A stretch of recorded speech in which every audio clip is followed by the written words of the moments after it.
ನೋಡ್ತಾ ಇದ್ದೀರಾ ಜನಸೇವಾ ಕನ್ನಡ ಟಿವಿ. ಇಂದಿನ ಮುಖ್ಯಾಂಶಗಳು: ದಲಿತರ ಅಭಿವೃದ್ಧಿಗೆ ಮೀಸಲಿಟ್ಟಿದ ಎಸ್ಸಿಪಿ ಟಿಎಸ್ಪಿ ಅನುದಾನ ಗ್ಯಾರಂಟಿ ಯೋಜನೆಗೆ ಬಳಕೆ. ಮೂಡ ಹಗರಣಕ್ಕೂ ಡಿಕೆಶಿಗೆ ಬಂಧವಿಲ್ಲ, ಬೈರತಿ ಸುರೇಶ್ ರವರ ಹೇಳಿಕೆ. ನಿಲ್ಲದ ರೈಲುಗಳು ನನಸಾಗದ ಪಾಂಡವಪುರ ನಿಲ್ದಾಣದ ಪ್ರಯಾಣಿಕರ ಕನಸು. 55 ವರ್ಷದ ಶಿಕ್ಷಕಿಯಿಂದ 3 ವರ್ಷದ ಬಾಲಕಿಗೆ ಲೈಂಗಿಕ ಕಿರುಕುಳ ಪೋಕ್ಸೋ ದಾಖಲು. ಕೆಲಸದ ಒತ್ತಡ ತಾಳಲಾರದೆ ಆತ್ಮಹತ್ಯೆ ಮಾಡಿಕೊಂಡ ರೋಬೋಟ್. ಕುಮಾರಸ್ವಾಮಿಗೆ ಹುಚ್ಚು ಹಿಡಿದಿದೆ, ಚಿಕಿತ್ಸೆ ಪಡೆಯುವುದು ಉತ್ತಮ, ಡಿಕೆ ಶಿವಕುಮಾರ್ ಕಿಡಿ.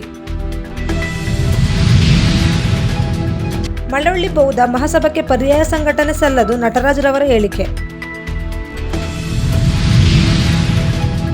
ತನಗೆ ಕಚ್ಚಿದ ಹಾವಿಗೆ ಕಚ್ಚಿ ಸಾಯಿಸಿದ ಭೂಪ. ಜಿಲ್ಲಾಧಿಕಾರಿಯಿಂದ ಬಾಬು ಜಗಜೀವನ್ ರಾಮ್ ಪ್ರತಿಮೆಗೆ ಮಾಲಾರ್ಪಣೆ. ಮನೆಯಿಂದ ಹೊರಬರುವ ಮೊದಲು ಇರಲಿ ಎಚ್ಚರ, ಹಾಗೆ ಮಳೆ ಪೂರ್ವ ಸಿದ್ಧತೆಯೂ ಇರಲಿ. ಬಾಬು ಜಗಜೀವನ್ ರಾಮ್ ಅವರ ಪ್ರತಿಮೆಗೆ ಮಾಲಾರ್ಪಣೆ. ಕರ್ತವ್ಯ ಲೋಪ ಎನ್ಆರ್ ಠಾಣೆಯ ಹೆಡ್ ಕಾನ್ಸ್ಟೇಬಲ್ ಅಮಾನತು. ಕುಶಾಲನಗರ ತಾಲೂಕು ವ್ಯಾಪ್ತಿಯಲ್ಲಿ ನಿದ್ರಾ ವ್ಯವಸ್ಥೆಯಲ್ಲಿರುವ ಅಬಕಾರಿ ಇಲಾಖೆಯ ಅಧಿಕಾರಿಗಳು.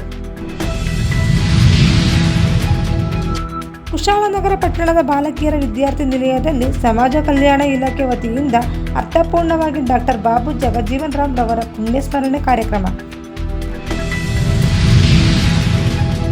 ಸಬ್ಸ್ಕ್ರೈಬ್ ಬಟನ್ ಮೇಲೆ ಕ್ಲಿಕ್ ಮಾಡಿ ಹಾಗೂ ನಮ್ಮ ಹೊಸ ವಿಡಿಯೋ ನೋಟಿಫಿಕೇಶನ್ಗೋಸ್ಕರ ಪಕ್ಕದಲ್ಲಿ ಕಾಣುವ ಬೆಲ್ ಬಟನ್ ಮೇಲೆ ಕ್ಲಿಕ್ ಮಾಡಿ ಹಾಗೂ ಲೈಕ್ ಮಾಡಿ, ಶೇರ್ ಮಾಡಿ, ಕಮೆಂಟ್ ಮಾಡಿ.